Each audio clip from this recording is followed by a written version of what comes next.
Timothy Dalton è stato il quarto attore a interpretare l'agente segreto James Bond 007. Nato il 21 marzo 1946 a Colwyn Bay, nel Galles, studiò anche lui come Roger Moore alla Royal Academy of Dramatic Art.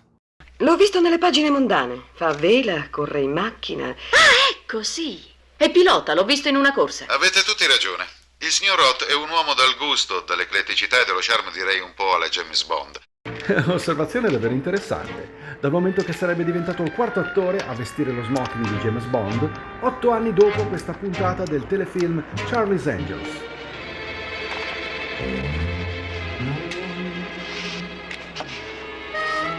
In realtà fu clamorosamente preso in considerazione già ai tempi di Al servizio segreto di Sua Maestà, quando, poco più che ventenne, non si sentì pronto per la parte e non ebbe tutti i torti, dal momento che all'epoca non fu affatto facile sostituire Sean Connery, il primo attore che impostò i toni del carismatico agente segreto britannico. Il giovane attore gallese preferì pertanto maturare formative esperienze teatrali, non disdegnando anche interessanti impegni cinematografici che andiamo ad analizzare, soffermandoci ancora una volta sugli incroci con altri attori che hanno o avrebbero partecipato alla serie di film di James Bond. Dopo una lunga formazione teatrale, debutta prima per la BBC e successivamente sul grande schermo nel film Il Leone d'inverno del 1968, dove interpreta Re Filippo di Francia, a fianco dei protagonisti Peter O'Toole e Catherine Hepburn. A loro volta nei panni del re d'Inghilterra Enrico II Plantageneto e Eleonora d'Aquitania. Dei 3 premi Oscar vinti dalla pellicola, quello per la migliore colonna sonora va alla nostra vecchia conoscenza John Barry, autore anche delle musiche di ben 11 film di James Bond. Heathcliff is Timothy Dalton. Timothy Dalton is Heathcliff. Alla sua seconda apparizione cinematografica ritroviamo Dalton già nel ruolo di protagonista. Eccolo in un'intensa rappresentazione del personaggio di Heathcliff in Cime tempestose, adattamento del 1970 del celebre classico della letteratura inglese scritto da Emily Bronte, dove nel cast troviamo anche Julian Glover, nella parte del fratellastro, ma che rivedremo 11 anni dopo in Solo per i tuoi occhi. Nell'adattamento cinematografico del 1992, invece, vedremo protagonista Ralph Fiennes, ultimo interprete del capo dei servizi segreti M. In Cromwell del 1970 troviamo diversi attori che avremo ritrovato nei film di James Bond. Charles Gray, che sarà il capo della Spectre l'anno dopo. Jeffrey Keane, che interpreterà il ministro della difesa dal 1977 al 1987. Michael Goodliff, che interpreterà Bill Tanner in L'uomo dalla pistola d'oro. Insomma, rispondete. La Corte aspetta una vostra risposta. E Douglas Wilmer, che ritroveremo in Octopussy, Operazione Piovra. Mentre il nostro offre nuovamente una performance molto intensa, stavolta nel ruolo del principe Rupert. Maestà, signore mio, non posso chiedervi perdono, in quanto per tutto quello che mi è più caro vi giuro che ho agito nella mia buona fede.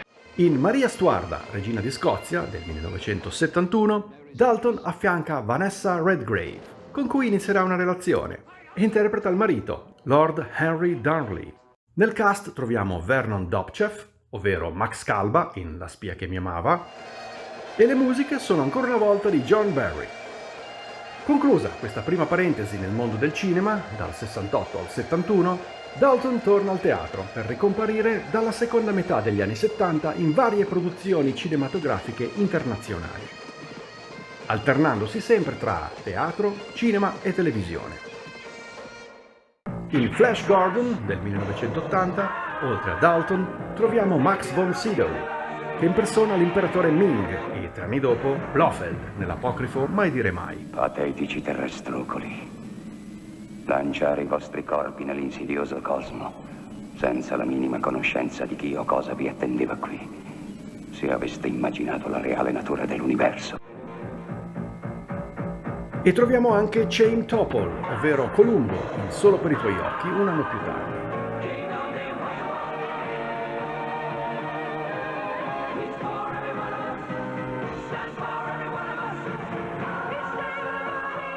Vi prometto che da oggi tutti i popoli di Mongo potranno vivere in pace. Come visto all'inizio di questo video, troviamo Timothy Dalton nel 6º episodio della 4ª stagione del telefilm Charlie's Angels, che segna anche il ritorno di Farrah Fawcett, ospite speciale di questa puntata ma coprotagonista della serie nelle 3 precedenti stagioni. Era comparsa come Roger Moore in La corsa più pazza d'America del 1981. Nel 1980, nella 5ª e ultima stagione della fortunata serie americana, Tanya Roberts diventa una delle 3 protagoniste, dando quella svolta alla sua carriera che l'avrebbe portata a interpretare la Bond girl Stacey Sutton in Bersaglio Mobile 5 anni dopo. Nel 5º episodio della prima stagione, Angeli in catene, è comparsa una giovane Kim Basinger, mentre Christopher Lee, cugino di Ian Fleming, nonché uomo dalla pistola d'oro, compare in Angeli alle Hawaii, triplo episodio all'inizio della 5ª e ultima stagione. Timothy Dalton stars The King's Whore. In La del Re del 1990 troviamo Marn Maitland, visto in L'uomo dalla pistola d'oro. In L'amore è un trucco del 1997 troviamo Patrick Malahide, visto in Il mondo non basta. In Looney Tunes Back in Action del 2003 Dalton è un attore che interpreta la parte di un agente segreto che potrebbe essere veramente una spia. Chiaro riferimento ai suoi trascorsi al servizio segreto di Sua Maestà.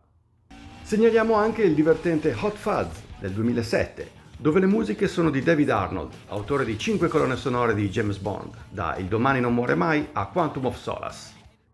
In The Tourist del 2010 troviamo Steven Berkoff, visto in Octopussy, Operazione Piovra. Segui quella macchina!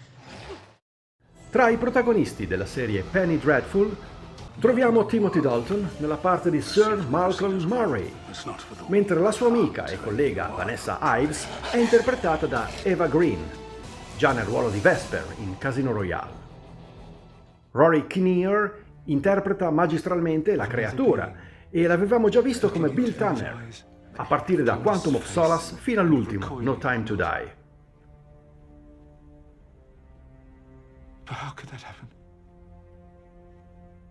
E abbiamo anche Helen McRory nel ruolo della veggente Evelyn Poole, ma l'abbiamo appena vista 2 anni prima in Skyfall, nella parte di un politico britannico.